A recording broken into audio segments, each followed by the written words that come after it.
Welcome, everybody, into the rebellion on this Wednesday. So glad to see all of you here. Welcome to the show. Hey, I want to remind all of you to please subscribe to the channel. We're nearing 3 million subscribers on YouTube. We're nearing, I think, 700 or 800,000 on Rumble right now. So ticking up there as well. And on X as well, continuing to grow. So thank you guys so much. We are not funded by any big pharma or defense industry contracts or anything. We are supported by you and the few sponsors that we have here on the show. So we've got a big show for you today. That's right. We're going to talk to Dr. Trita Parsi about the current situation with the war in Iran. There are reports that American casualties continue to increase and plans at putting boots on the ground in really dangerous ways. So we're going to continue to talk about that. What can we do? We're not sure. We're also going to talk about the Iranian response, what their government is saying, what we are not allowed to see. So stay tuned for that. And also food and fuel shortages. We're going to speak to a farming expert on the United States side of what this all looks like for food supplies, fertilizers. Of course, you're seeing reports from the Philippines to Australia, where petrol has run out completely, where you have now fuel shortage lines in India that are hours and hours long. So this energy crisis is hitting hard, and we're going to see it now in food supplies, which we're going to dive more deeply to a little bit later in the show. But first, we want to tell you about our friends at American Financing, because have you looked at your credit card statement lately? If you're working a full-time job just to buy groceries, things you used to be able to afford, but now you're paying for them with interest, well, the credit card companies are charging you 20%, maybe 30%. Think about that. That's paying more for every need that you have to meet. It's designed to keep you underwater. American Financing is doing something that the big banks hate. They're helping people. They have mortgage rates in the 5s, and they're showing homeowners how to take their hard-earned equity and wipe out high-interest debt. They have an average savings for their customers of $800 a month. So talk to a salary-based mortgage consultant. No upfront fees, no obligations. Just see how much money you can save. And if you start today, you could delay 2 mortgage payments. So give American Financing a call.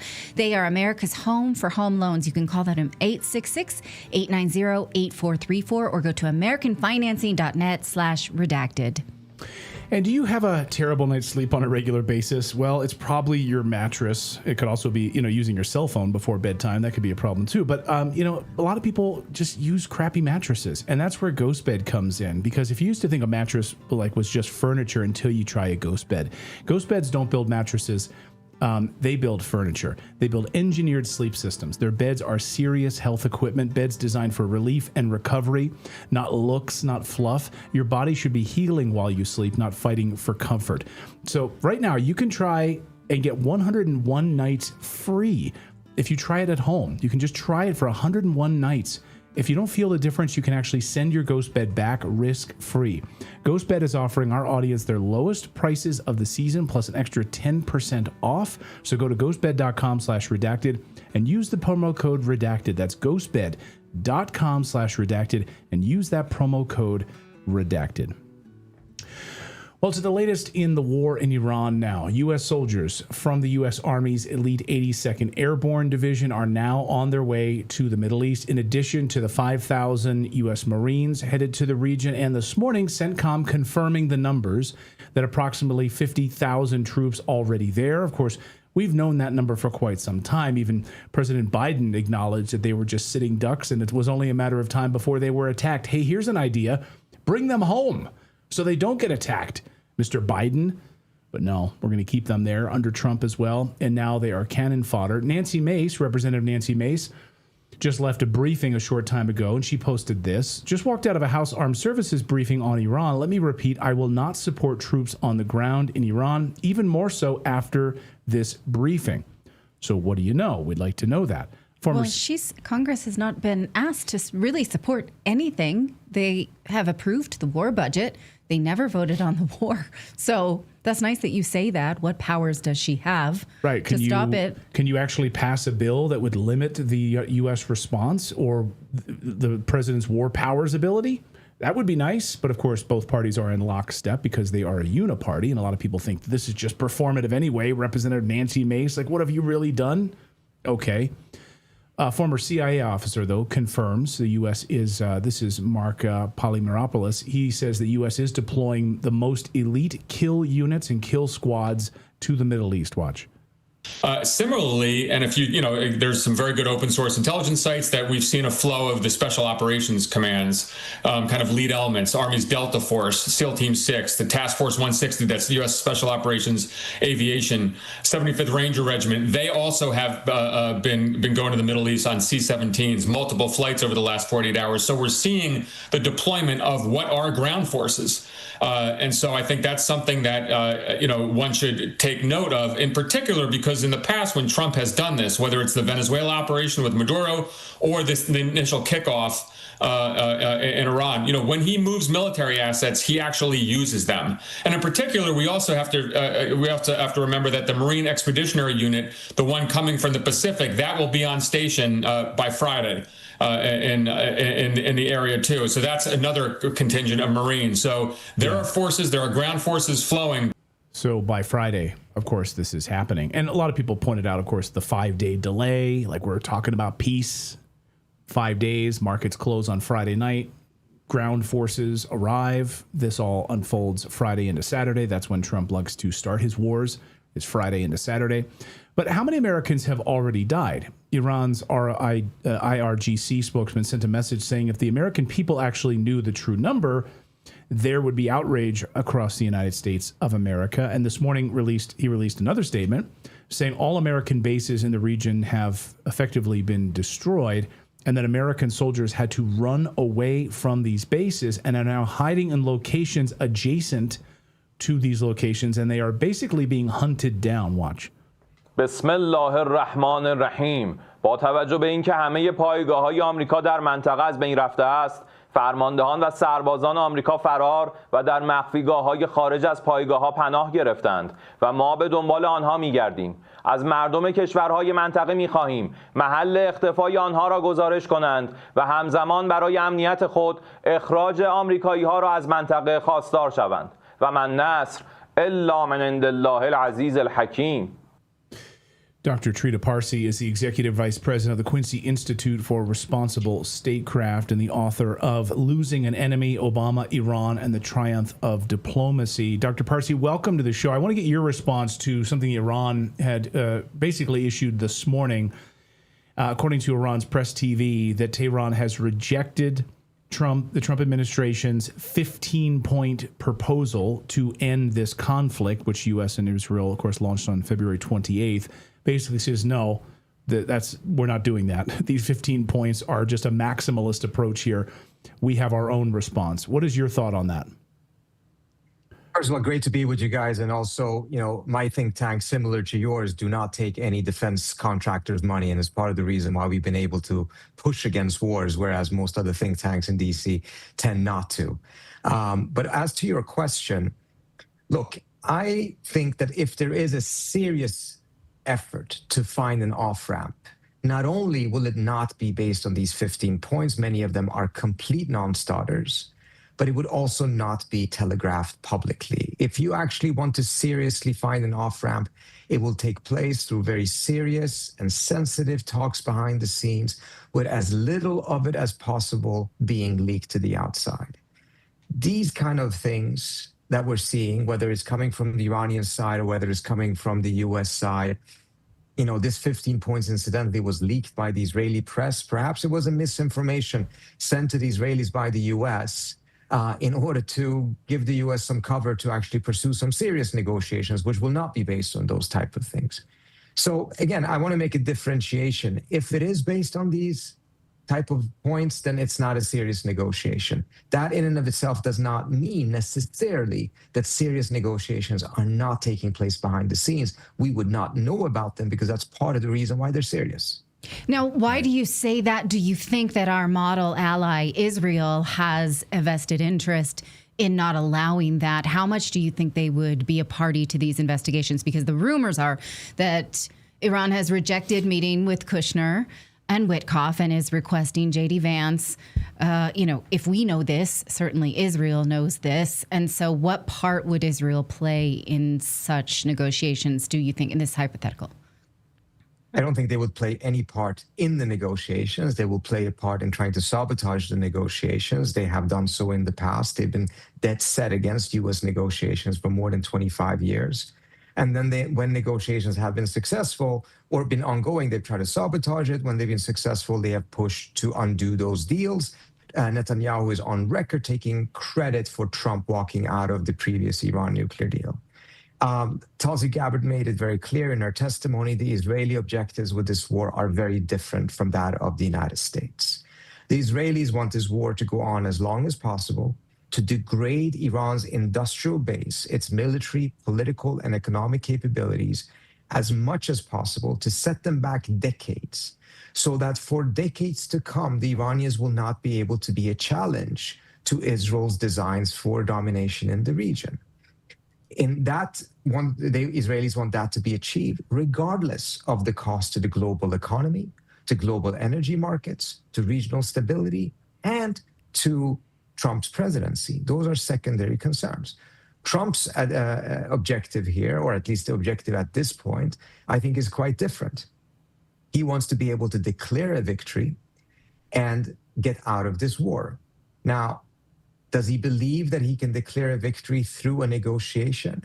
Or does he believe that it's better for him to try to put ground troops in and try to do some sort of a magical move to turn this war around in his favor? I think that is still unclear. I hope it's not the latter. I don't think there's any magical moves. I think he will be stuck in an escalation trap if he goes down that path. And it will increasingly look like Iraq and Afghanistan, in which we were constantly promised that victory is just 6 months around the corner. Just be patient, we'll get there. And 2 decades later, we had to go home. And having spent $2 trillion in Afghanistan to change the regime there from the Taliban back to the Taliban.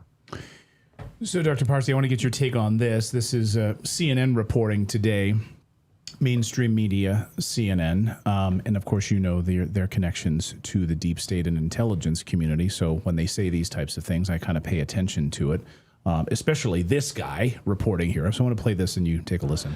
Well, Audie, whatever the president ultimately decides about a ground operation in Iran, all the pieces are now in the region to carry one out. And it's not just the 1,000 paratroopers. You have Marines deployed to the region, and then all the forces, the air transport, et cetera, that one would require to put troops on the ground, whether that be, you've heard the discussion of Karg Island, which is so central to Iran's energy industry, or perhaps along the shores of the Strait of Hormuz to secure the Strait of Hormuz. We don't know, and ultimately it's up to the president. But so, well, Audie, whatever the president there you ultimately... go. I mean, if I can pause that. Yeah. So, Dr. Parsi, you know, CNN, we're also hearing the same from Fox News, like Jennifer Griffin, those individuals who are sort of, you know, embeds in the Pentagon and friends with friends, you know, inside that world. So all of the pieces are now in place for some sort of a ground invasion.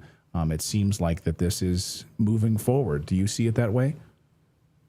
I see it as such that the president is pursuing all of these different options at the same time, that there may be a diplomatic off-ramp being explored behind the scenes, while at the same time moving everything in place for a ground operation and then not making his final decision until later. I think, again, it would be a huge mistake. I think he is still in a position in which he hasn't crossed the Rubicon, and in the sense that he can, you know, end this war in some way that it won't end up defining his presidency. But if he goes in with ground troops, I think this will define in the same manner as the Iraq War defined George W. Bush's presidency. Now, at the same time, it seems that the Netanyahu government is off the leash, really, because President Trump has warned him not to move into the West Bank. That is happening. There are now Palestinians being evicted from Jerusalem. There are Lebanese being evicted from their house. The New York Times comically reporting that Israel may take more territory that it already occupies. In other words, an invasion, an increased invasion. There's no one to constrain that happening while all eyes are on Iran. And that's very upsetting for us to watch and support. What will come of this? What do you make of this? Look, We have very different interests from the Israelis, and allowing them to drive the bus is disastrous for the United States. And that is not just in terms of this specific war, but also what they're doing in Gaza, in the West Bank, and in Lebanon.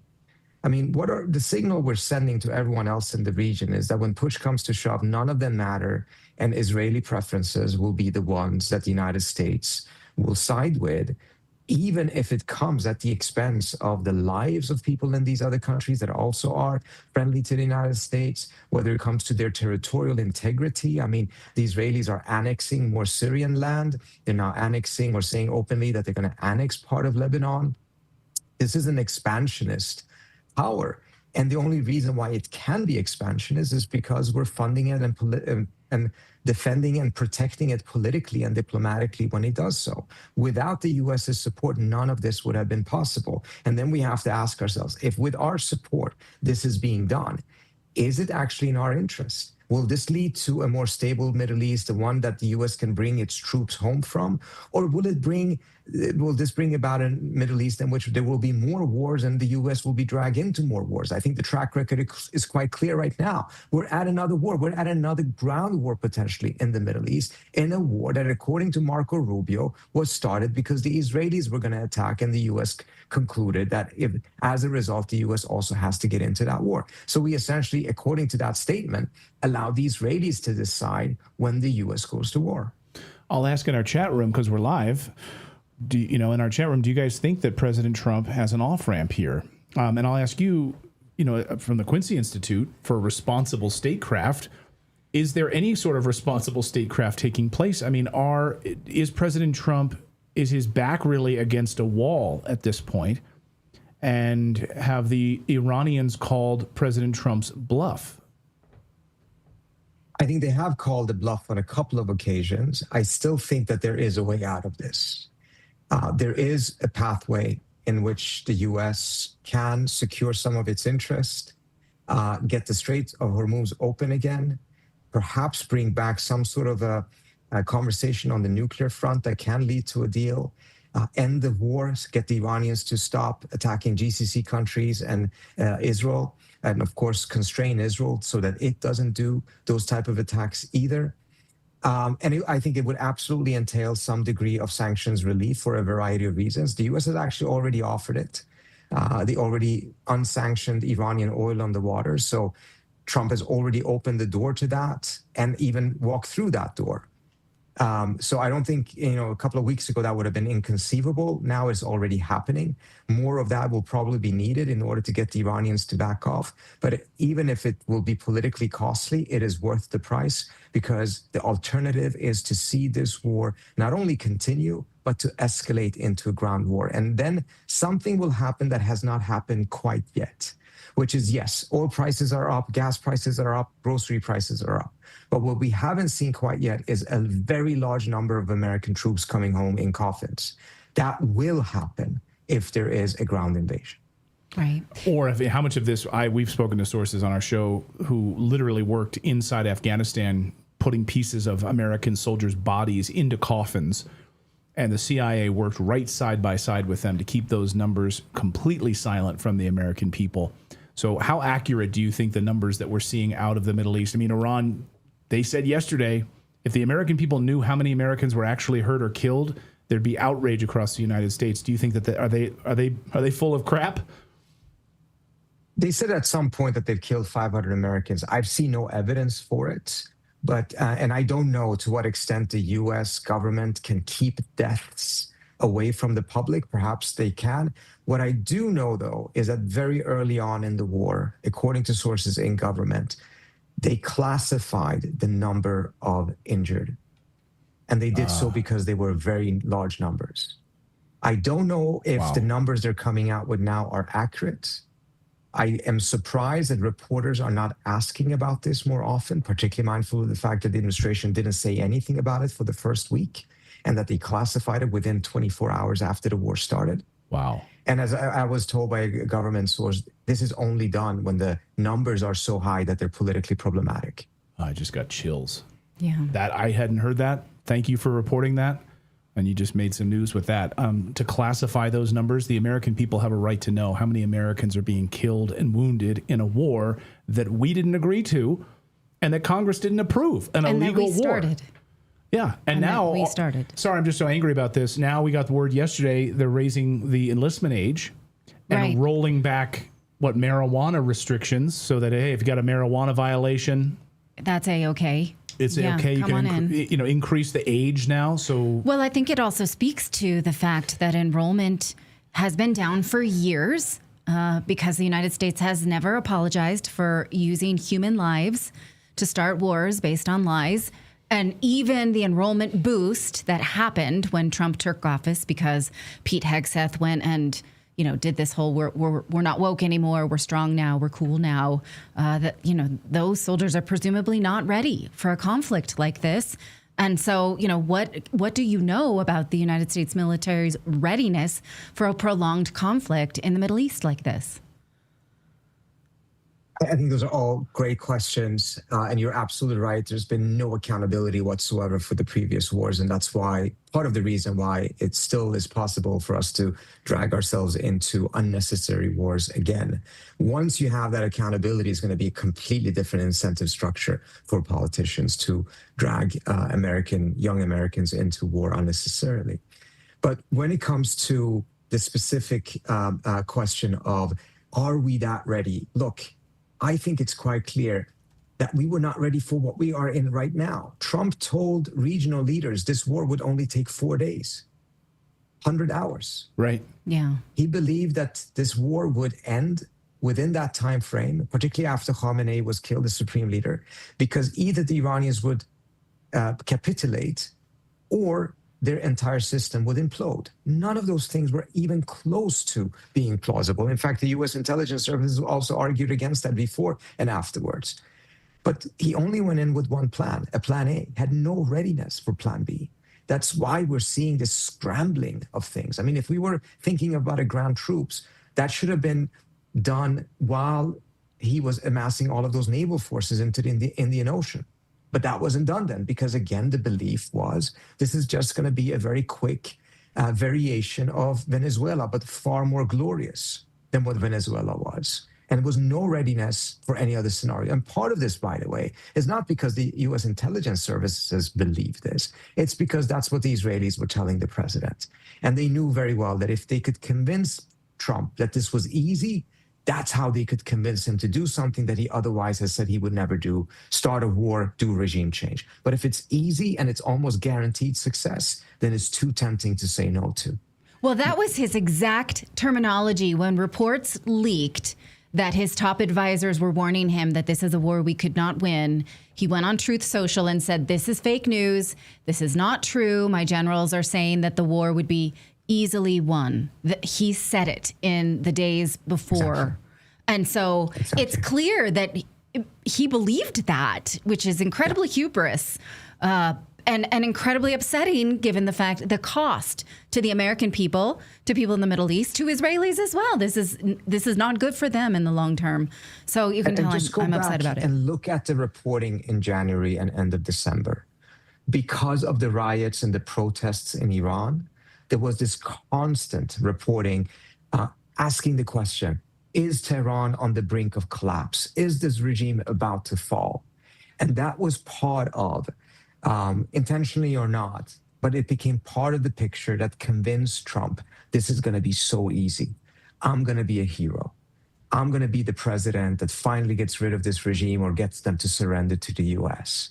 And if you take a look at how the reporting was back then, it wasn't questioning that the regime is really, really weak. You can go back and look at my interviews. I kept on saying that this is an exaggerated view. They definitely are very, very unpopular. People tend to actually detest this regime, but that is not the sign as to whether they're about to fall or not. And basing your plans on that is just complete folly. Someone in our chat just said Dr. Trita Parsi is 100% correct. I agree. Will you hang on for just a minute? We're going to get some water, take a quick break here. We're going to come back. I want to talk about the other players in this, particularly Saudi Arabia and the new reporting from the New York Times, which says that Saudi Arabia basically lobbying President Trump, pushing him for a protracted war and boots on the ground. Plus, Iran just released a new video, which has gone viral, which is pretty shocking. We're going to show that to you. So, Dr. Parsi, stay with us here. But first, we want to tell you about our friends over at Venice AI, because if you want to use AI for certain aspects of your life, but you're concerned because it tracks you, it gets to know your thoughts, your dreams, your sensitive questions, and obviously it's biased. Did you know that the former director of the NSA is sitting on the board right now? Edward Snowden called this a willful and calculated betrayal of the rights of every person on Earth. Now, when I want to know what the government propaganda line is, I go to ChatGPT and ask, and then I just laugh. I had a whole argument today with ChatGPT about Mordecai Vanunu, who was the Israeli nuclear whistleblower who's been tortured for decades. And ChatGPT said, it is a complicated situation, to which I lost my mind. So you should not rely on ChatGPT. Would you like a more reliable AI solution? Well, then you need to know about Venice.ai, because it lets you use AI without handing over your sensitive information, without the bias. So again, go to Venice.ai/redacted. If you use the code redacted, you can get 20% off a pro plan, or you can use, again, that link, Venice.ai/redacted. You can get 20% off a pro plan. Don't be scammed. Don't be mind controlled by ChatGPT. And of course, if you want to know what the mind control is, go to ChatGPT, but rely on a more safe and secure AI. Venice.ai/redacted. All right, we are back, and thank you guys for subscribing to the channel and smashing that like button. It really actually helps. I learned this recently, once again, because YouTube loves to suppress our show. So if you actually hit the like button on YouTube, it actually pushes it out to more people, and because they like to unsubscribe you from our show on a regular basis. I love that. Like, you subscribe, and then YouTube's like, nope, maybe you should subscribe to CNN. You don't need this information, right? Anyway, it's so frustrating. Many, many years of battling these big... The algorithm is not your friend. These tech oligarchs. Okay, anyway.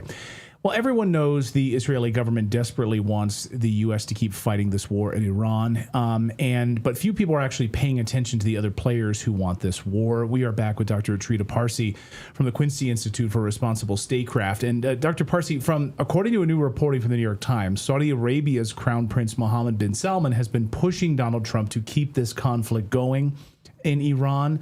We know the huge, massive money investments that are coming to the United States from Saudi Arabia. And we know last week that Saudi Arabia, during the height of this war, was saying, yeah, we're still going on. We're still fully investing almost, trillion, like $1 trillion in the United States.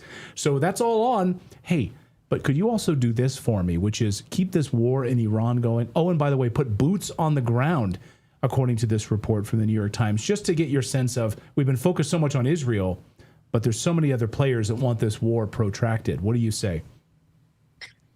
I think it is a very confusing and complex picture. And part of the complexity is that MBS, Mohammed bin Salman, is a person almost above his own government.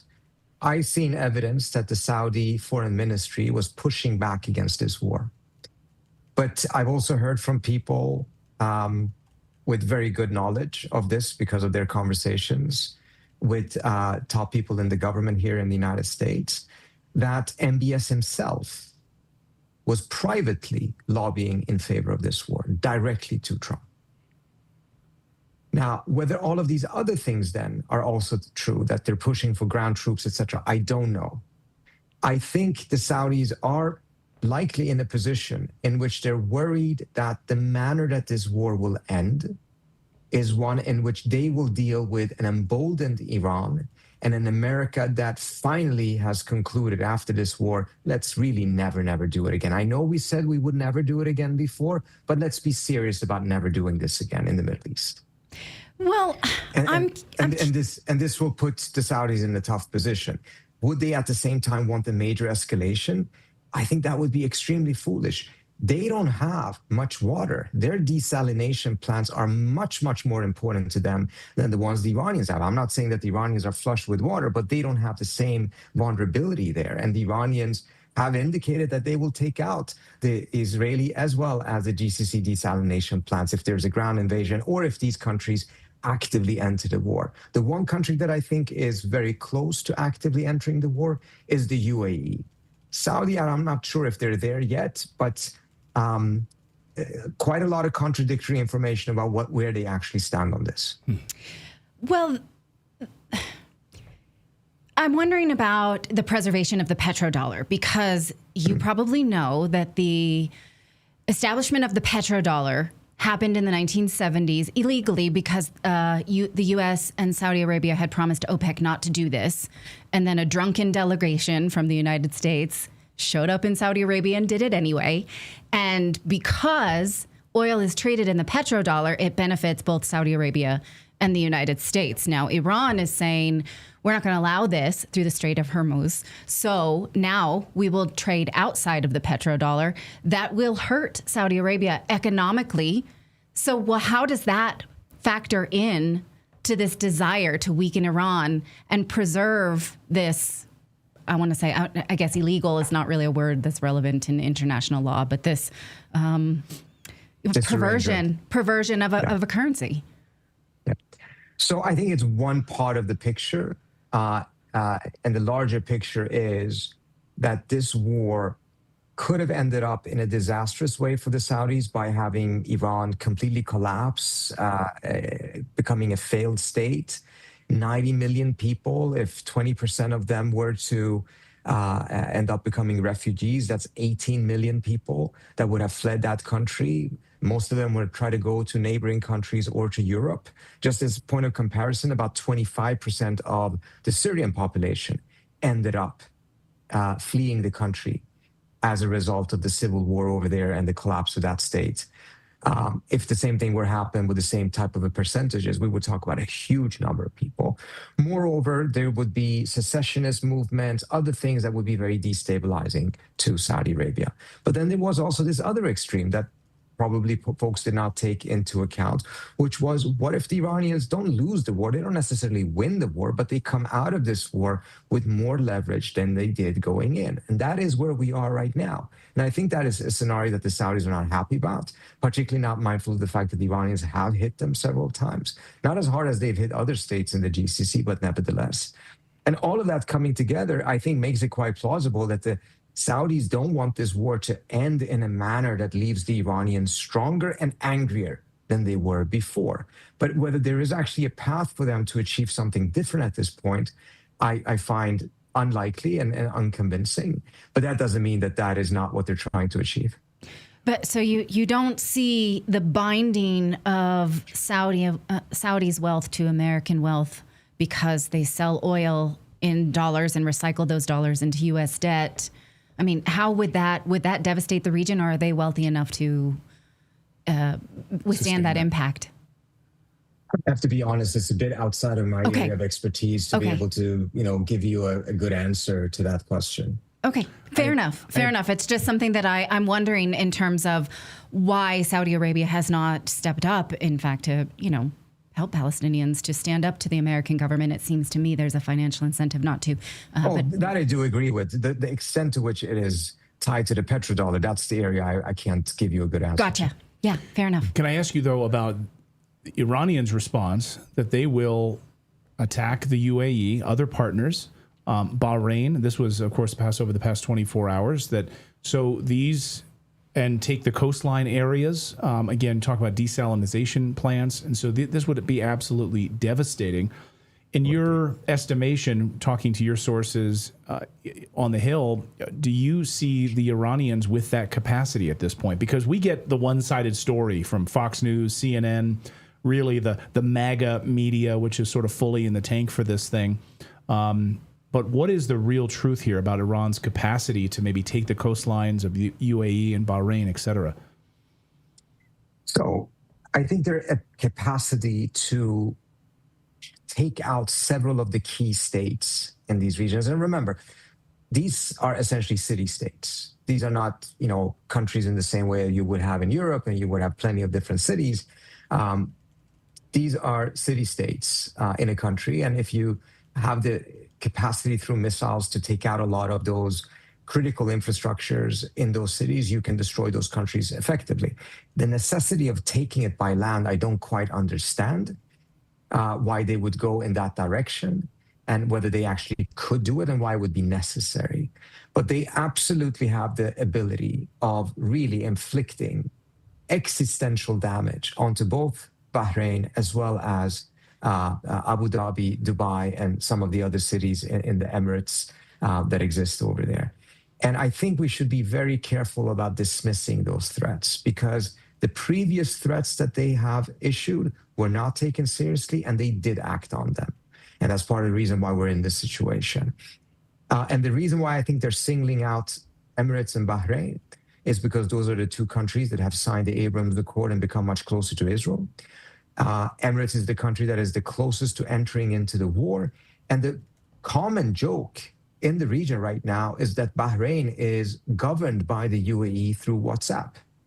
That essentially the royal family in Bahrain is essentially just caretakers of that country, but the real power lies in the UAE. And as a result, that's part of the reason why the Iranians perhaps are also making those threats to Bahrain at this point. I want to ask you about Iranian media. They released this video about American imperialism covering, so many American conflicts. It's hard to answer for. I wonder, is it for their own people, or is it to demoralize us? Because especially the part about the Epstein, well, watch it and you know, what do you think this accomplishes?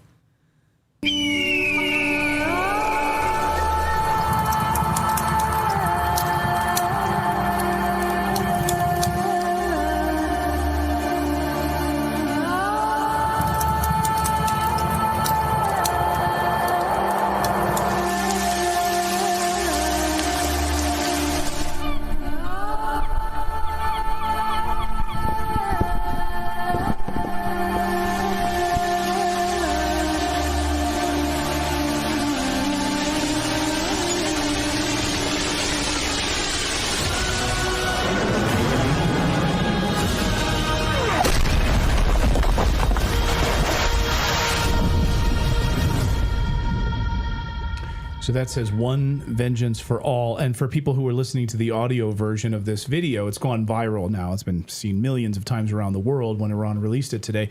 Again, for people listening to on audio, the idea of the video is that all of these people that we've genocided or helped bomb throughout the centuries are watching as an Iranian ballistic missile is flying overhead, and they're smiling because it's heading towards the United States. Everyone. Well, the tablet that's blown up says Tel Aviv, and you know it's a demonic representation.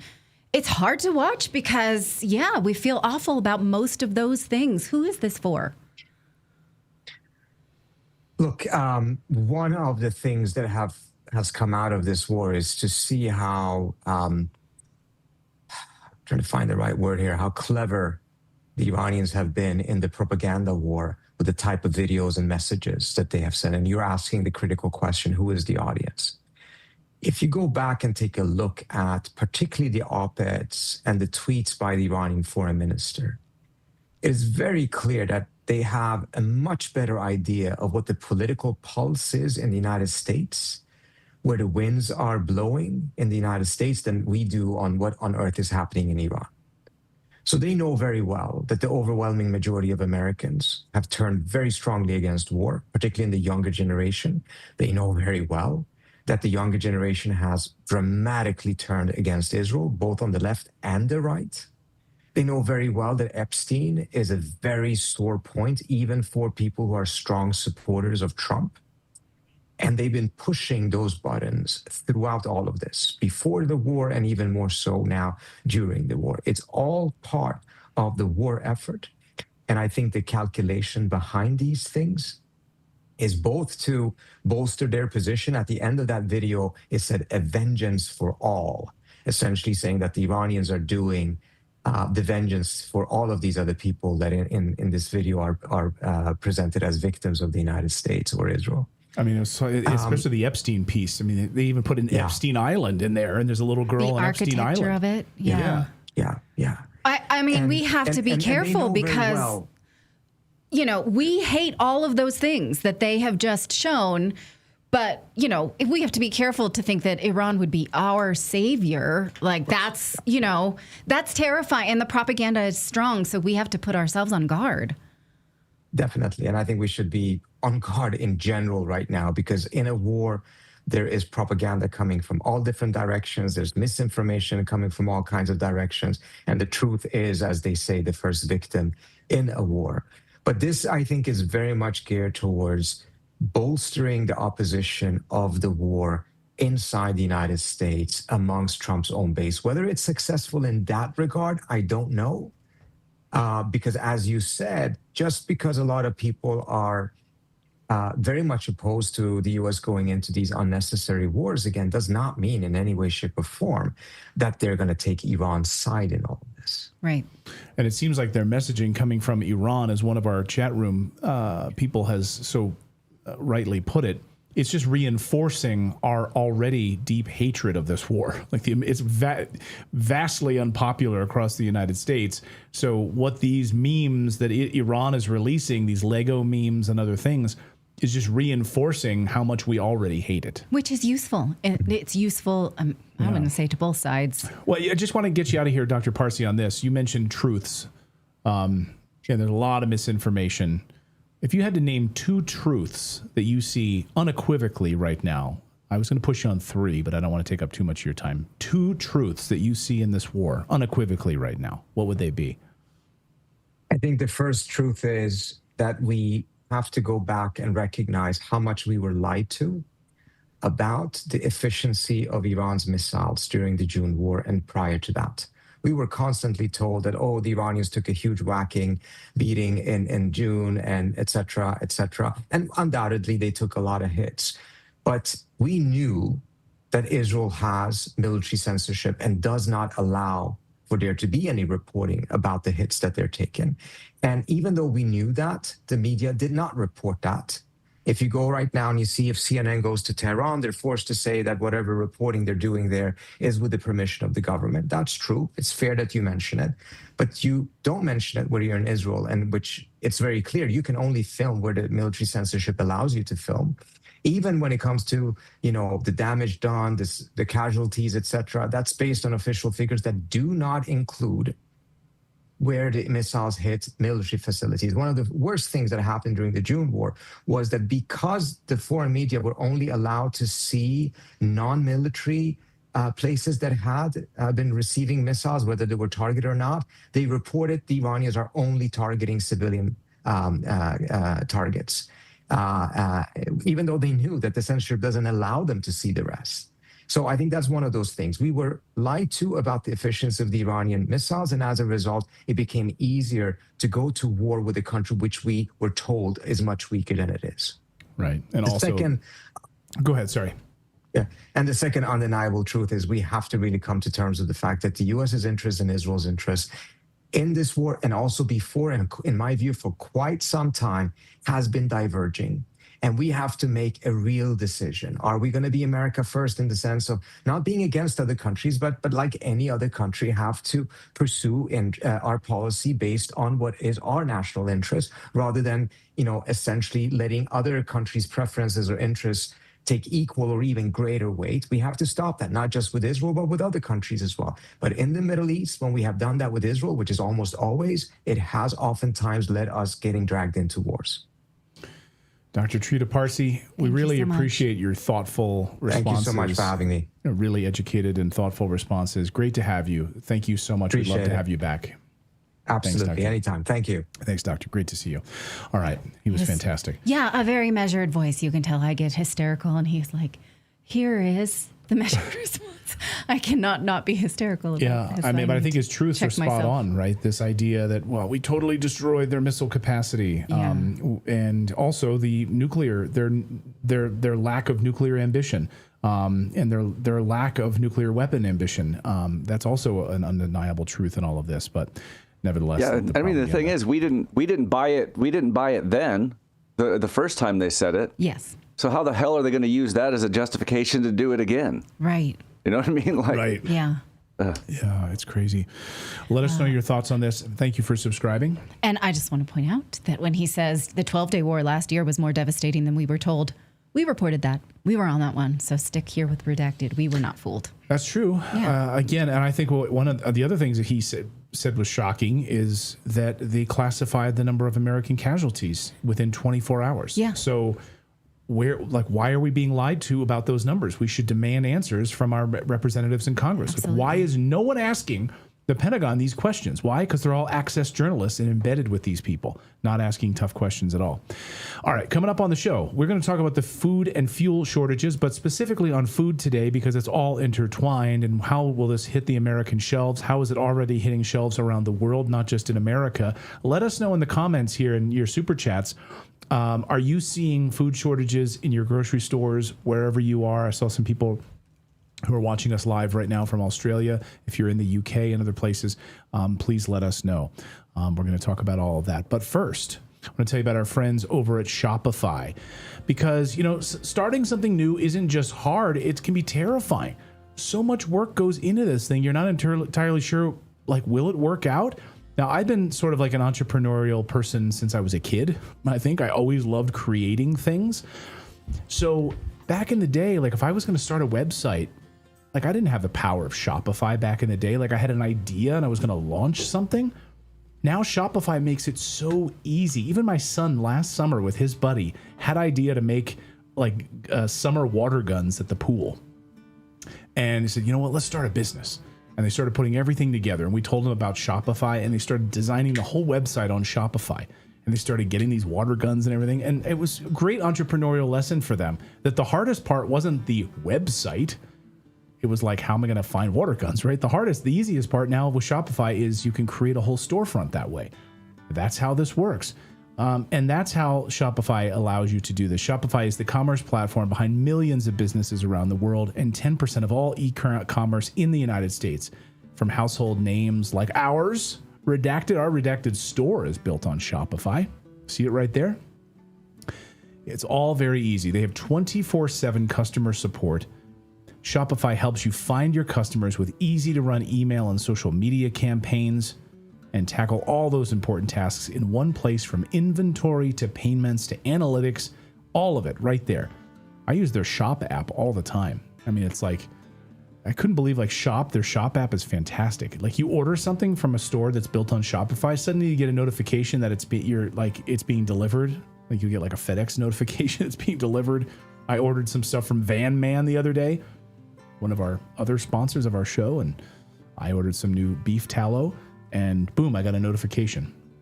It's being delivered, and it's all tracked right there in Shopify using their Shop app. So I love these guys. I really do. Go to shopify.com/redacted to sign up for a 1-month trial period today. If you have an idea to launch a store, they will help you do it from the ground up. Shopify.com/redacted is the place to go. All right. Well, food shortages, fuel shortages, and long lines around the world. How will it impact our day-to-day living? Just take a look at India, and overnight gas lines in India, hours long. God knows if there's even any petrol available for these people to buy it in the first place. We're already seeing food shortages, store shelves, people maybe panic buying. Maybe it's legitimate that more food is not showing up on those shelves. Take a look at the UK. Gas lines here in the UK, with only, according to reports this afternoon, only about 2 days left of petrol available in the UK. Where will they get more? How will they get it?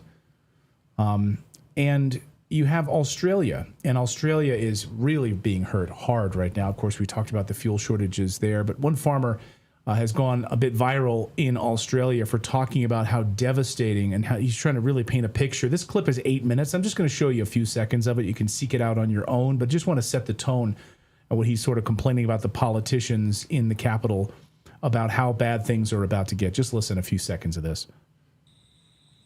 Well, g'day. Here we go again. Sorry about the usual intro. Standing here in front of the centre pivot. You see the diesel tank, everything behind me. The crop you see behind me is a maize crop. This is mainly targeted at our clowns in Canberra, Macquarie Street, and you know, particularly Labor, and the coalition, particularly, obviously Matt Canavan, his attack on us and things like that. Yes, here in the One Nation, hadn't got the One Nation stubby hole. Yeah, so there he goes. Then he goes on to really explain and lay out just how difficult it is for farmers in Australia right now, but of course around the world. So we wanted to talk about that today. AJ Richards is the founder of From the Farm. He has been working to prevent famine in America for the last 6 years, and I think we really started to see some pieces of that when the whole fake COVID pandemic unfolded. And you got to see sort of the trial run of like what a possible famine actually might look like. AJ, welcome to the show. Great to see you. Yeah, thanks for having me. Appreciate it. So I'm sure you've been watching this very, very closely, not just over the past 3 weeks as this war has unfolded, but for years. What started to concern you maybe before this war broke out that our system, I think that's what the thing I want to hit on too, is that our system was already incredibly fragile, right? Before this, you add in an Iranian war on top of it. Can you talk about specifically, I guess, in the United States, what you were seeing ahead of time? Yeah. So in my family are 6th-generation ranchers from southern Utah, northern Arizona, and we were selling beef direct to consumer in 2019. And then when COVID hit, we called our local processor to get our next round of livestock scheduled for processing so we could feed our customers. And the disruption of COVID and what happened in the large-scale slaughterhouses caused a cascading effect that backed up our smaller local processors. So when we called to get our next round of processing, they told us, yeah, we can get you in a year and a half. Now, for context, a week or two prior to that moment, we would call and say, hey, we have 5, when can we get them in? And it was literally within a week or two.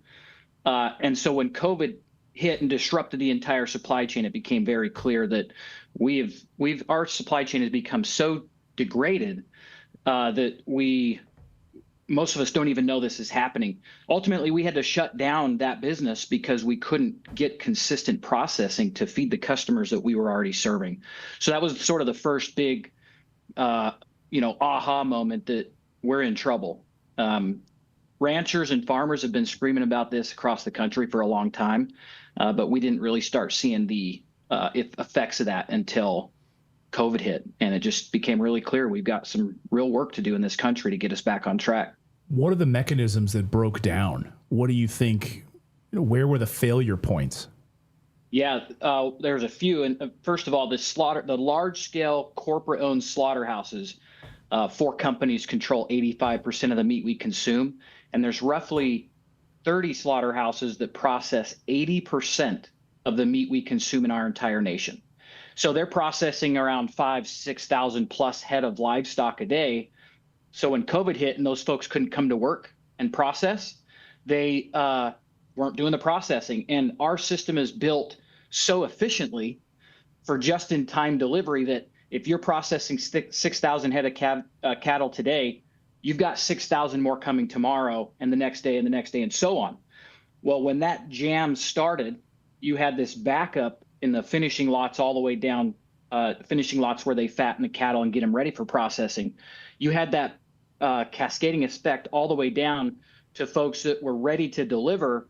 And now feeding livestock is a lot more expensive when they're ready to be processed than just processing and put in the freezer. So that was the first implication, was just this breakdown in our supply chain where the processing happens because of that consolidation.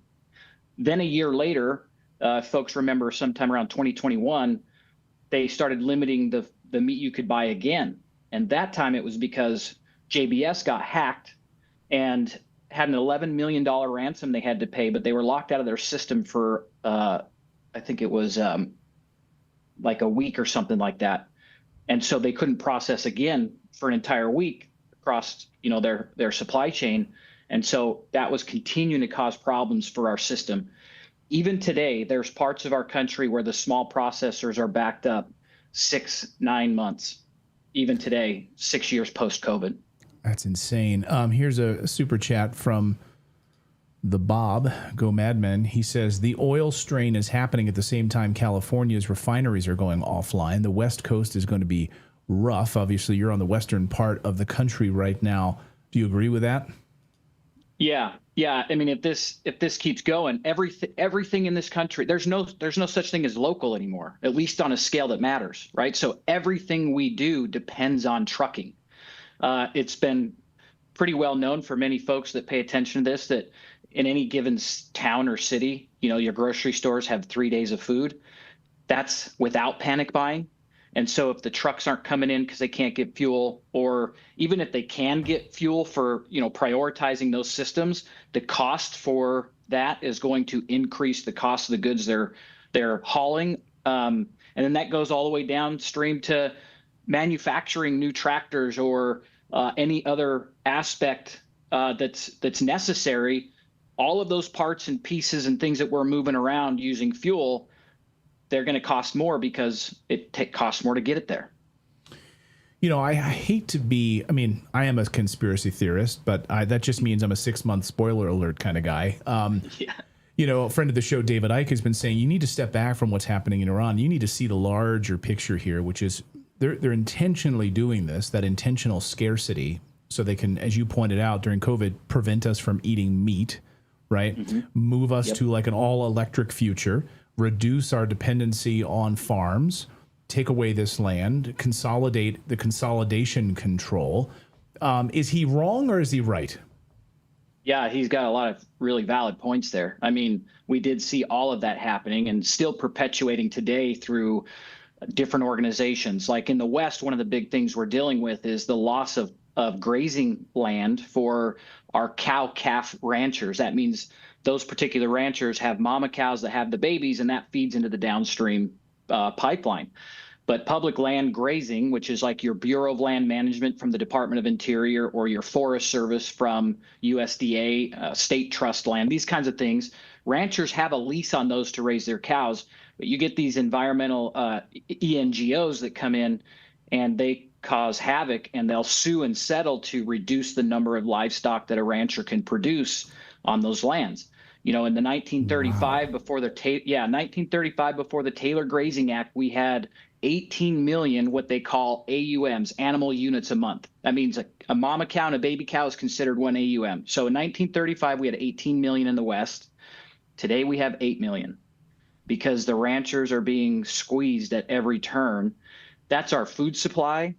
Livestock on public land is what refertilizes the soil so that we have grass. Well, that's being reduced. So we're seeing desertification happening in the West because of the lack of ruminating animals. Wildfires are out of control because of the reduction of grazing and logging. So we have these very unhealthy forests that are tinderboxes ready to explode. Without the grass, it also breaks up what we call what's your local water cycles. About 40% of your moisture is supposed to come naturally from local water cycles, which is created by grass and vegetation. That's all going away because of these fights that ranchers have been in and largely unheard for decades. That's unbelievable. It's not unbelievable at all. We friended the show, Dane Wigington, of course, from geoengineeringwatch.org. He's been saying, have you seen what's happened to these farms? Have you seen what's happening to this land? Just the desertification of this land, the trees that are just falling apart and just collapsing. And, you see what's happening with the spraying in the skies. Has the spraying in the skies affected you at your farms? In some areas. I just watched a woman today giving a testimony in South Carolina where she has a farm and she's been monitoring. She's an animal specialist in a local farming group. So she's, knowledgeable in this. And she said she's lost 80% of her butterflies just in the last 3 years because she monitored those things. She was trying to create a habitat for the monarch. And her neighbors do bees, and they've seen significant reduction in their bees around their farm. And this was all focused on atmospheric aerosol sprays as the cause. That's unbelievable. I know this morning I went out here in Colorado and 3 crisscrossing patterns right in the sky. And then within about 20 minutes, I posted this on Twitter. Within about 20 minutes, the entire area where those had just been sprayed were fully clouded, covering it to keep the sun out, because we want to dim everything. It's so deeply troubling. I can't, it just disheartens me. Because how are we allowing this to happen? How are we allowing this to happen to go from 18 million animals in the 30s to a population that's exploded in the United States, and now we have 8 million? That's right. Yeah, we're at the lowest herd numbers since 1950s, but we've got 320 million people to feed. So this to me, this is why it's been my focus. All these other things that they do matter. And I always say pick a hill to die on because there's plenty, and somebody needs you to stand shoulder to shoulder with them. But quite frankly, none of those hills matter if you're starving. It really doesn't. Like famine is the game. It's the game over. It's the checkmate. And so we need to back our family farms and ranches in this nation, give the people who want to become farmers and ranchers a reason to take that on and get into it. One of the good things that came from COVID, people woke up. And one of the fastest growing movements in the nation is homesteading. I mean, Yes. there's so many people that are trying to get the heck out of the city or the suburb, get on a small piece of land and primarily raise food for their own families, but that often leads to increasing the production so they can sell to their neighbors. But this will follow. This is what I'm trying to get people to understand. Consumers have all the power here. If they choose where they're spending their dollar, they're going to drive a new market. And that's why I believe that direct to consumer needs to be the future of our agriculture. So it gives a reason for more people to get back into it. And also, direct to consumer means they get the full retail dollar, because currently in this system, in the captured corporate system, ranchers, for example, only earn about 9 to 14 cents on the dollar. And yet they're the ones doing all the primary work to get it to your plate. And they're getting such a small piece of that. But if you go right to the farmer and rancher and you shake the hand that feeds you, they get the full retail dollar. That's stability for them. And we as the consumers can make those choices so that we can help them. So I just want to point out, I have a couple more questions for you here, but you built this online platform, basically almost like, I guess you could describe it like an Airbnb for local produce and farms, to be able to connect people with their local ranchers so people can go right to their ranchers. We've got, 30,000 people watching us live right now across all of our platforms. I would love for people to go to your website and not collapse the website, not all Yeah. of, but You might do that. We're pretty new. but go there and maybe bookmark it for later if it does get, we have 30,000 people we're sending there right now to go check it out. great. But this is an important American moment, I think, for people to be able to connect with their where can people go to learn more about this? Yeah, fromthefarm.org is the website. And we built this entirely. We had to rethink the whole food system. The current food system is, we think about the farmers last. How do I get my money? That's the corporate mentality.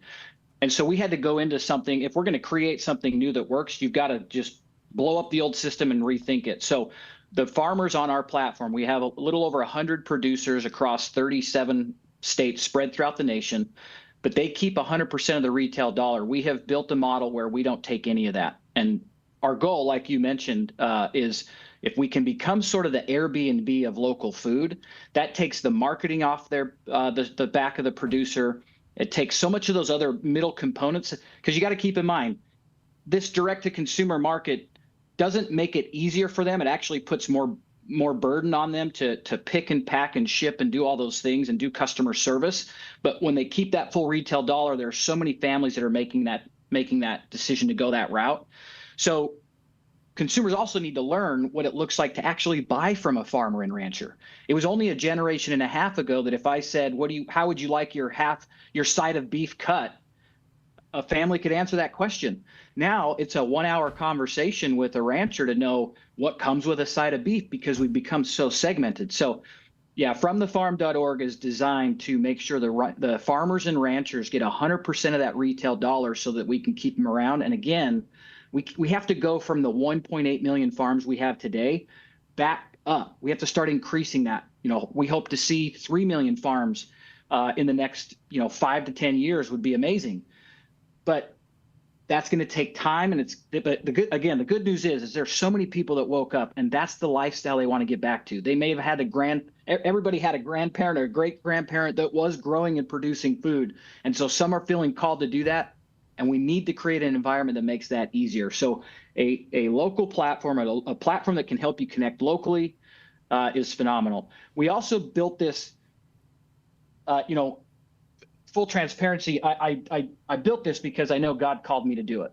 That's why we're doing this, because I knew nothing about software. I was trying to get myself into a position where I could just be out on the ranch full time. Now I'm in front of the desk full time, but we can get there, and at some point we will have enough farms on there where local can become possible again.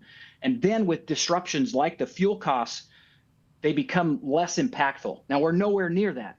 So don't get that mixed up. We're so far away from that security, but that's what we have to do. Get back to localized food systems so at least our basic human needs, no matter what's happening in the world, are covered. So I'm on the website here, and we haven't crashed it, which is good news. Great. Your software is stable, but here it is from thefarm.org, and you use your location so you can find the local farms near you. So I want everyone to check it out. Would love to support a great American company like that. Thank you. So AJ, I just want to, before I let you go, I just, how bad do you think, with the fuel shortages that we're seeing right now, the fertilizer shortages and everything that we're seeing, it'll be in ripple effects, because we're just seeing the very beginning of this. And even if the Strait of Hormuz is like reopened tomorrow, and even if fuel, there's still gonna be a massive ripple effect. So how bad do you think it's going to be? Yeah, I feel like it's a little too early to look into my crystal ball for that. But many farmers purchased their fertilizer and their needs already because planting season's close. Some held off for a while because they were hoping those prices would continue to come down, and now they're finding themselves in a pretty bad spot. So if this continues on any longer, I mean, even where I'm from in Cody, Wyoming, within a week or two, diesel fuel jumped over $2. And so if this continues much longer, the impact, we will feel it based on probably more likely delivery costs than being able to get food to somebody. It'll be the cost of transporting that has the biggest impact. Yeah, those prices are going to skyrocket. And then what do you think about the grocery stores? You mentioned most of them have a 3-day supply. When would that hit the grocery stores? Yeah, I mean, as long as they can keep hauling, they'll still have food there because food is still being produced. It just will determine how much more that is. And right now, there's a discussion that beef prices are so high. Now, if you really understand the value of the beef and the cost of beef compared to like a Snickers bar per weight, right? Beef really is as high as it's a superfood. So the cost of beef right now is actually pretty close to what it should be for what it takes to get it produced and what it does for your body. There's just consumers have forgotten or been removed from knowing that. And like you, I have a tinfoil cowboy hat, so I think there's a lot of intention there. But I think that was intentional. But yeah, people, just because it's the cost it should be right now doesn't mean it can be affordable, especially if I'm filling my truck up at $6 a gallon. Something's going to have to give somewhere. And so I think our pocketbooks are going to feel it a lot sooner than the reduction in the food that we have access to. Now, again, if the trucks can't move because like these videos you showed in these other countries, if they're just stuck because there's no fuel, it'll be immediate. And because when we say 3 days, we're talking the trucks coming every day. You go to your grocery store, there's a truck there every day delivering another commodity for you to be able to purchase. And if those stop, you're going to see it clear out quickly. Yeah, no, it is absolutely the case. AJ, thank you so much for this. From thefarm.org. It's not .com, it's .org. Go there, sign up, learn about how you can connect with your local ranchers. I agree with you. I just saw a study yesterday. I bookmarked it to send to a vegan that I know about how beef is like an absolute superfood. A reversal of like Alzheimer's and dementia and everything by eating non-processed meat, like local sourced meat, and how valuable that is. So great stuff. Yeah. AJ, thank you so much for this. Really appreciate it. We'd love to have you back on. Thank you. I appreciate it. Thanks so much. All right. Wow. What do you guys think of that? Oh, yeah. I mean, yeah, I thought he was a great guest. I hate what he's saying to some point, you know what I mean? I like that they're working on because I used to do that. One thing they call like a farmer's co-op. I used to do it every year where I'd pay money up front, and then as produce would come out from the farmers, then we would just go to the farm every week and pick up just what was available. And lots of like fresh vegetables and all kinds of things like that. I ran into a viewer the other day. I had to buy something, some supplement or something for my wife. I was returning something, and then I had to, anyway, it was at Whole Foods, which I don't normally ever go to, by the way. I just happened to be in there, and there was a viewer in there, and he was like, yeah, I just started my own homestead here in Colorado, and I don't know what he was there for as well, but he's like, yeah, solar panels and my own food and chickens and all of this stuff. So I think this homesteading movement is definitely growing. For sure. So it's really troubling what's happening right now. And 3 days food supply, like if this fuel dries up, only 3 days fuel supply, 3 days of food supply, deeply troubling. I know we've been stocking up and prepping as much as possible, with all sorts of canned food and everything else. Yeah, I mean, when I lived in Portland, like maybe 10 years ago or so, we had basically a homestead in city. So we had aquaponics going in the backyard, like a really full-on vegetable garden. Like I had my salsa garden, and we had chickens. It's entirely possible to do even in a small space. You just have to utilize your space well, and your neighbors will think you're hippies. That's right. Yeah, and we had plenty of chickens. I think we had up to 12, but when we were allowed to, where we were before, we can't here, but unfortunately, But I don't think I do a good job. We did have the best eggs, though. Oh my gosh, those fresh eggs every day, just fantastic. Without plants, no beef. That's right. I know that's the thing with vegans think. They're like, oh, it's so sustainable because we're not killing anything. It's like, no. Your little Impossible burger that's full of highly processed garbage. It takes an entire field. I mean, the amount of animals that are being killed on a small field, whether it's prairie dogs or just small animals that you're killing in order to have a field that can create that highly processed seed oil packed Impossible burger. Come on. Let's be real. You don't know. It's actually far more deadly to animals, veganism is, than actually sustainably grown ranched meat. Done the way we were just talking about.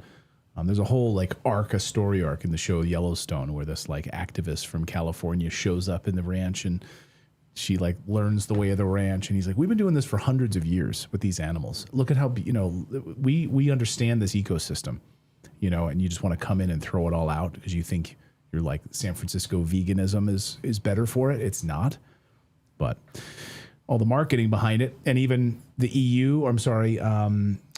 the UN admitted on camera, which we played it here on camera, that they were functionally working with Google to suppress things we just talked about with beef and sustainable ranching and all of that, and in favor of pushing up the global climate change narrative and pushing you to stop eating meat. The United Nations admitted that on camera, affecting Google search results. So the propaganda is very, very strong. They want you to eat bugs too, which is not going to happen. Let's see. We are not yet. I like this one. Steve Lilly says 9 meals from anarchy. Think about that, right? Just 3 days worth of food, 9 meals away from anarchy when people can't get food. Scotland's skies are full of daily chemtrails, David Dunn says. Yeah. Mostly in Colorado. I haven't seen a lot of them. But this morning, 3 crisscrosses right in the middle. And then sure enough, within 20 minutes, just filled the sky.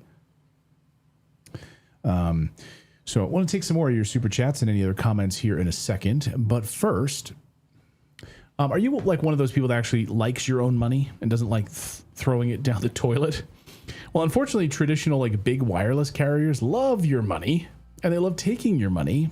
So if you're tired of spending hundreds of dollars on crazy high wireless bills, bogus fees, and all those free perks, they're like, oh, you can get free Netflix or whatever, Sure. Those cost you more in the long run than a premium wireless plan. From Mint Mobile, for $15 a month, it might be right for you.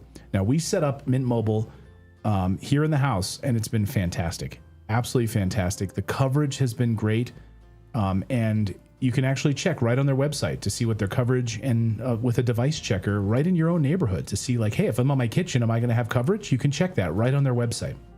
So stop overpaying for wireless just because that's how it's always been done. Mint Mobile exists purely to fix that. Mint Mobile is here to rescue you with premium wireless plans starting at $15 a month, and they have the largest 5G network in the nation. So try it. I use this. You should too. It's very affordable, especially when the prices of everything have gone up. Subscription services have skyrocketed. So try it. Save some money. And here's what you need to do. Go to mintmobile.com/redacted. Get 3 months of premium wireless for just $15 per month. Try it. mintmobile.com/redacted is the place to go and try it today. Big fans of Mint Mobile. So our thanks to them. Man, I mean, these subscription prices just across the board, it's just crazy. How many of you have like canceled?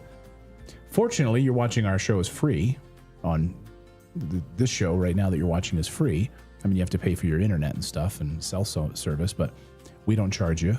We have a few sponsors that support our show, but thank you for supporting independent journalism by subscribing to the show. It's free to subscribe, by the way, whether you're on Rumble or YouTube or X, across those platforms. And BitChute, we're also on BitChute. And hey, to our Beck television viewers, we're on hundreds of thousands of you watch us on Beck TV every month. So hello to our Beck TV viewers as well. But how many of you have like canceled subscriptions now? I won't own a printer, because if I buy a tangible object and it comes with a subscription plan, I mean, somebody's getting punched. I mean, the object is going to get broken, but somebody somewhere is getting punched. So there's certain things I don't even own because of how just ubiquitous that whole subscription plan has become in our lives. Yeah, no, I think you're right. That's the problem with a lot of these things now. They all come with like a subscription. You buy the thing, and then it comes on top of that with a subscription service in order to, and, you know, again, that's why physical media is so powerful. Did you guys see that article? It was a few weeks ago. A couple of my friends and I were talking about it, but where and I love this, by the way. I love like the return of a Friday night. You get your family together and you go to a video rental store. And so these things are coming back like crazy because vinyl records, the explosion of vinyl records is coming back. And that number has been going up and up and up and up. People buying vinyl records again. But DVD rentals, and you can go to a store and rent DVDs for your movie night with your family for like $3. And instead of paying for like a Netflix subscription and all this stuff, or a Disney Plus subscription. I have an Amazon Prime subscription, yet any movie I want to watch, like, I still have to rent it. And I'm like, what the hell? Right, or it's got ads. Like if you don't pay the premium level, then it'll shove ads into it. So you're sitting there every 20 minutes. There's like three minutes of ads. It's like, what? Then why am I paying for this Prime service if you're going to shove ads into it? Like, what's the deal?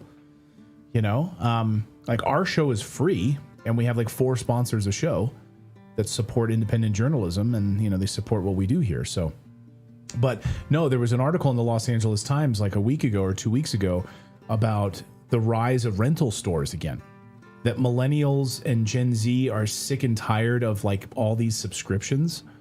And so they love this idea of like, hey, what did we used to do in the 80s and the 90s? You know, we used to go to a video rental store on a Friday night. We maybe get a pizza, right? We'd pick 1 or 2 VHS copies. My sister would pick one. I would pick one. My parents maybe got lucky and were able to pick one. I don't know. And then those were our movies for the weekend as a family. And I love that idea. I love, hey, let's go. And so they said their sales for rentals for DVDs have skyrocketed. And this is happening now. And they're planning on opening more locations. So I think this is really cool. I love the idea of being able to do that. I mean, our local library has DVDs that you can check out, you know, as well. That's another option for people. Join your local library and for free be able to get movies instead of paying for like Netflix and stuff. But it's crazy. Like the Disney Plus subscription skyrocketed. Xbox Game Pass skyrocketed. Like doubled in price. You know, and then you don't own it. They don't want you to own anything. You don't actually own the movie, the game, the book. It's all digital now. And they want you to just subscribe to this like Kindle Unlimited service. So for instance, David Icke's new book called The Roadmap. I bought the book because because it was part of like a Kindle Unlimited subscription. But then any notes I took in the book, it would all disappear after the rental period was done and it would be gone. So I bought the book flat out. So I know it's crazy, but I thought that. And I've seen article is. I've seen things like where on the Kindle where like they've literally inserted ads into the book. Inside the book? Like inside the book. So there was like you're reading the chapter and then it says, and then like the character is saying something like they climbed into bed, and then it like goes into this ad of like it's actually written there where it's like, and then switched on their like Disney Plus or whatever subscription that they got for like $11.99 blah, to stream such and such and such and such. Like there's literally an ad inserted into the text of the book, like not over the book, as though it was written by the author. That's crazy. I would lose my mind. Yeah. That's crazy. Gen X, yes. Gen X for the win. That's right. D-Spirit. Yeah, Blockbuster returns. That'd be great. You're wasting gasoline to get those movies. Yeah, I guess that's the problem, right? You got to spend gasoline to go down there to the video store. I still have my DVD player and it's all dusty. Yep. Make Blockbuster great again. Love that. Man without a brain. My DVD player is all dusty as well. Yep. Someone says YouTube Premium is the best deal. I agree. I mean, I love YouTube Premium. I pay for that's one subscription that I don't mind paying for. Just because then I don't get, I don't get the ads. I don't have to worry about the ads. But then also, I can like download offline videos. Like my flight the other day, I downloaded a whole bunch of videos that I wanted to watch. I can listen to them as podcasts, so I just like listen to them audio wise when I'm taking a walk or something, So I do appreciate that. Yeah, they actually got me with their marketing campaign because they gave me like 3 months free, and so like then when they took it away, I was like, dude, what the?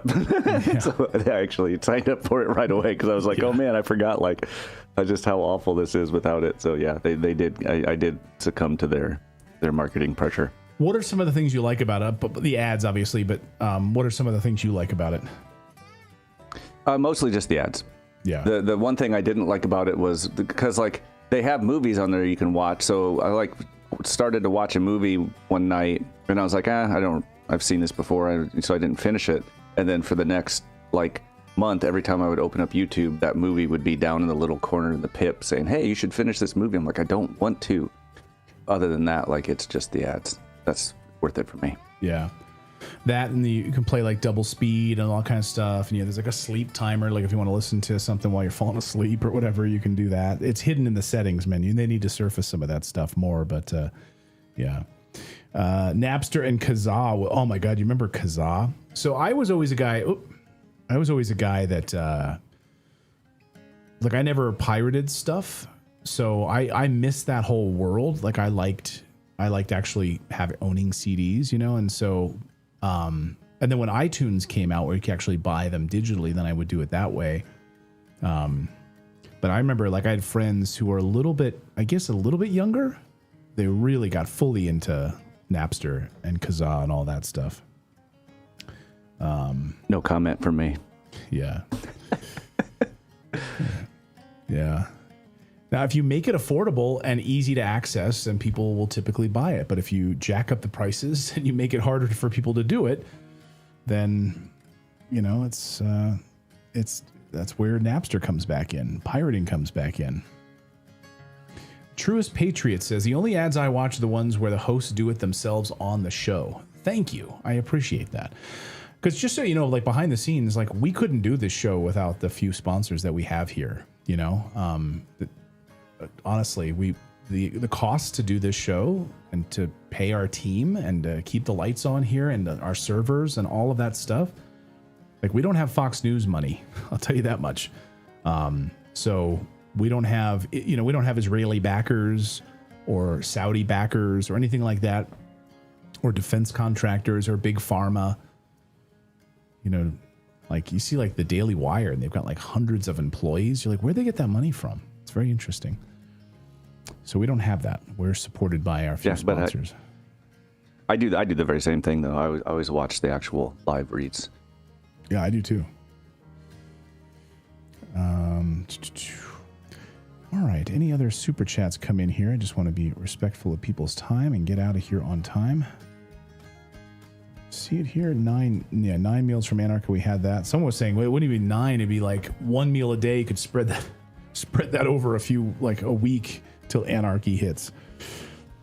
I like this. Cardi Eden says, I just sit on the porch and watch nature. It's free. I like that. I'm a big fan of that. Like, I kind of grew up with that because I grew up in rural areas, but now if I sit on my porch, I'm literally looking at the side of an apartment building across the street. That's just not. It just doesn't really do it for me. If I look past that, I can see a highway. So yeah. Yeah. Brave browser blocks YouTube ads. Okay. Yeah.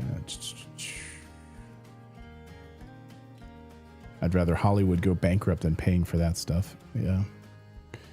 Steve says, I pirate everything. I haven't paid for movies or music in over 15 years. That's crazy. Truest Patriot says, nice. Made the show. Good times. Thank you so much.